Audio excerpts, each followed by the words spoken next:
All right, guys, welcome to part two of the Crow's investigative expose of what to expect and what not to expect in 2024 and 2025 for the classified line, or even 2026.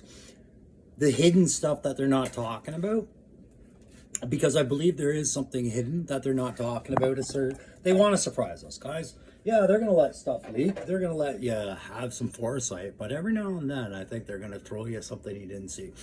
In the last video, I mentioned there was an interview with Dan he interviewed Emily and Lenny from Hasbro, and Emily was very cryptic, and so was Lenny about a couple of things, but I wouldn't say cryptic. They thought they were speaking plainly, but they're being as vague as they're supposed to be. But one of the things Emily was saying was she's going to carry on. They're going to carry on with the lines, but they love the new modern spin on Joe, and they love telling their fans, it's all on the table. It's all on the table. Starduster is evidence of that. Nemesis, Immortals, evidence of that. And guys, don't worry. Nemesis Immortal is Nemesis Enforcer, the action figure. There was just a naming convention issue with legalities. So you're getting the proper Nemesis character, I guess. If you like that guy, not a big fan myself, but I'm a big fan of Dirty Screams, though, eh? Look at that. So what am I talking about today? Today I'm going to be talking about that interview again a little bit more. But more importantly, I'm going to be talking about what I saw when I watched a video on the new G.I. Joe comic by Skybound, where I see some clues where classified could be tied into this comic. Because this comic is very much tied to classified, in that the characters in the comics and the sub-series comics, Cobra Commander Duke, I think designed off the classified series. And if that be the case, I would understand why, right? It's that old strategy of Joe reflecting the comic reflecting the toy, and the cartoon is missing. Sure, I've heard criticism. We don't need it. Okay, we don't. That's fine.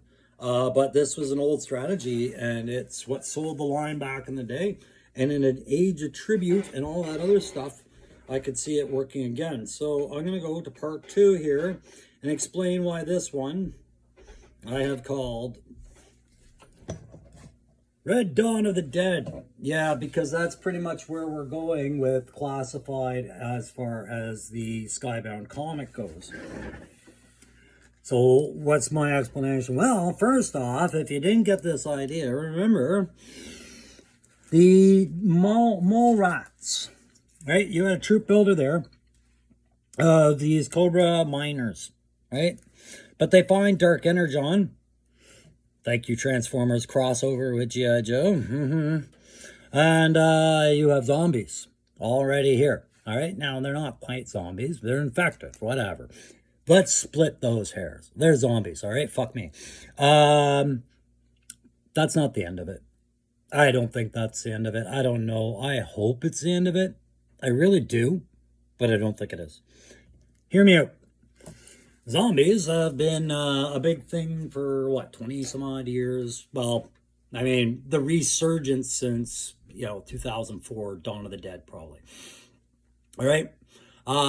They've thrown their hat in the ring in Marvel before, and in comics and in everything. But I'm going to use the Marvel zombies as my example for now. We started seeing these back in the 90s, or late 90s, early 2000s. Marvel zombies started. No, it was early 2000s. Marvel zombies started appearing as a comic series, and people loved it. Gobbled it up. Conversion artists made their toys zombies. Zombies toys came out. You could get zombie everybody. But we let it go for a little while.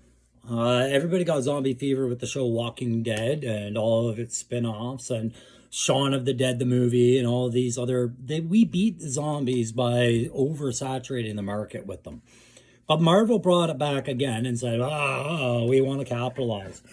So, witness Captain America. This is a newer one. This, of course, is coming from the What If series by Disney+. And as you can see, they plug it well with their Marvel Legends line, right? Trying to make you want zombies again, because zombies have a play factor. And if you think Disney isn't keeping up with that, well, then maybe you should, and I'm not recommending you should, but I will refer you to the more recent Ahsoka on Disney Plus, where they are going to go stop Thrawn. And Thrawn's new army, they has the Red Witches in it that bring zombie stormtroopers into the fold. Where did that come from? One thing is from fan fiction and fan lines. Guys had little zombie stormtroopers representing Star Wars Legion stormtroopers for the game for quite a while, and that caught on. They were everywhere. It might even they caught their eye. That might have been why they did it. I don't know. I don't know how these things bleed into each other, but they bleed into each other, and this is the danger, because as popular as Marvel Zombies are, right now they have their own series, and Disney's going to be pushing that hard. Does Disney have their hooks into anybody we know? Does Disney have any problem? Yeah, I think they do. So while What If pushes zombies, meanwhile, Skybound Entertainment, that they're a big flagship of Robert Kirkland, who is the guy behind the, not the TV show, well, I mean, yes, the TV show, but the comic book, The Walking Dead. So when Skybound picked up all this, and then I found out they were doing G.I. Joe, I thought, nah, no, don't do it, man. Like, stick to Invincible. Nope. Even Invincible is starting to parallel Marvel Universe with talks of multiverse and everything like that in the TV seasons. I don't know. But I didn't think he would do it to the to G.I. Joe verse, bring this big zombie thing in, but yet here we are. All right, so should we watch for a zombie Serpentor and a zombie Dr. Mindbender? Well, according to the most recent issue of G.I. Joe, yeah, Groundhog Day again, we should. Okay, death might be too good for us, sir. I'm pulling this out of issue 302, but again, my slideshows are out of order here. So I'll just go down and I'll explain it myself. Okay, issue 301. The new Joe, the one I can't find, so I had to watch it online, and there was a video where the guy read it for us, and I'll try and find him and give him credit for that later, because he did an exemplary job of pace and momentum and passion for the subject. Sorry, let's see if I can do that. You can see I'm on my painting table here. Yeah, I really wanted to love this, and then I saw where I was going. I was alright with the art. I've seen this art before in X-Men and other Marvel stuff, but I've got my little hovercraft on its way, but there was that Wolverine. That was right. There was a variant. Anyways, it ends with zombies. Not real zombies, but new versions of zombies in that. I'll just explain it. Yeah. So what ends up happening is, let's go. The Joes are on a mission to stop Cobra from detonating a bomb, but they detonate the bomb anyways. Let me do that better. They detonate the bomb anyways on Cobra Island, where all the tourists and industry that are on Cobra Island, apparently it has some resorts and everything, everybody was subjected. And the Joes were going to try and stop it, but it didn't work out. And what gets released is this viral bomb. I laugh. I'm like, Carl, Laurie, because that's what it felt like. It just felt like Walking Dead all of a sudden when all these zombies start popping up. But Serpentor, he kept Mindbender there with him. Mindbender tried to escape before the bomb went off, and Serpentor was like, nope, you're staying with me. We're going to see how this plays out. And in the end, both of them become infected like everybody else.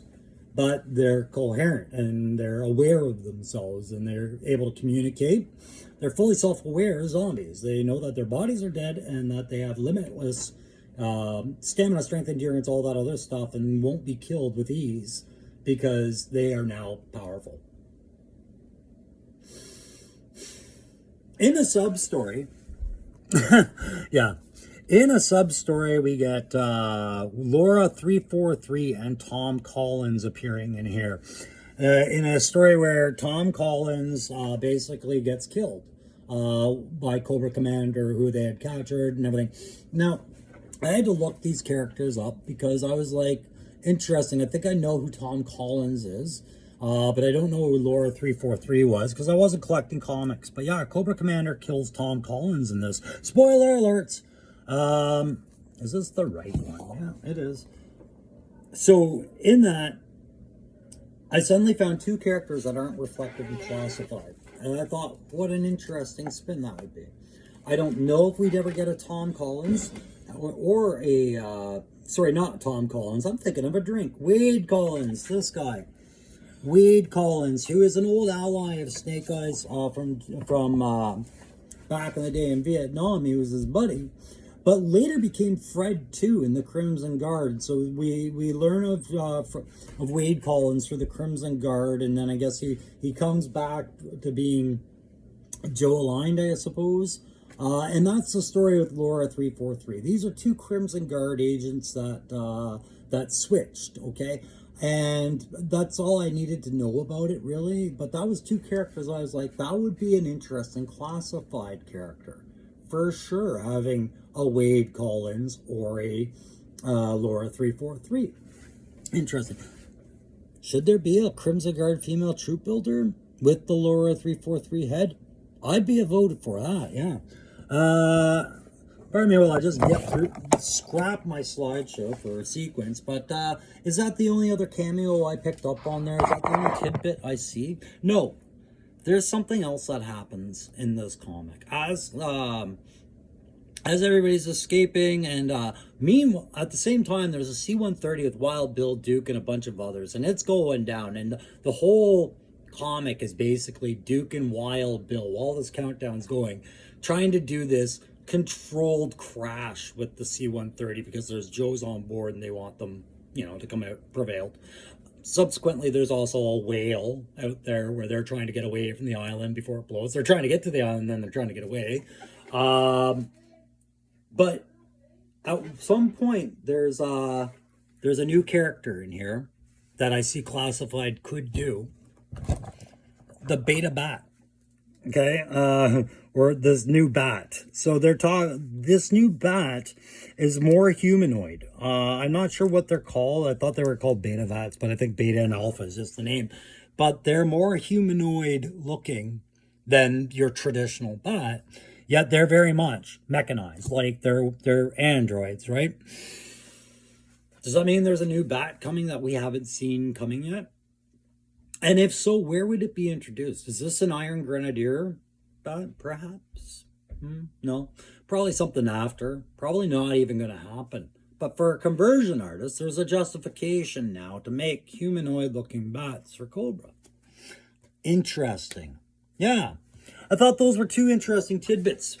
The third, clearly low-hanging fruit is, do we want to make a bunch of zombies for classified? Zombie Cobras, they're all on the board because Viper Island was there when the bomb went off, right? Same as zombie tourists and other things. I have no interest in it. It's fun. It's a great idea. I just personally think the zombie thing is just low-hanging fruit and it's been beat to death. And that's why I brought up this one, because I was really disappointed they went that way.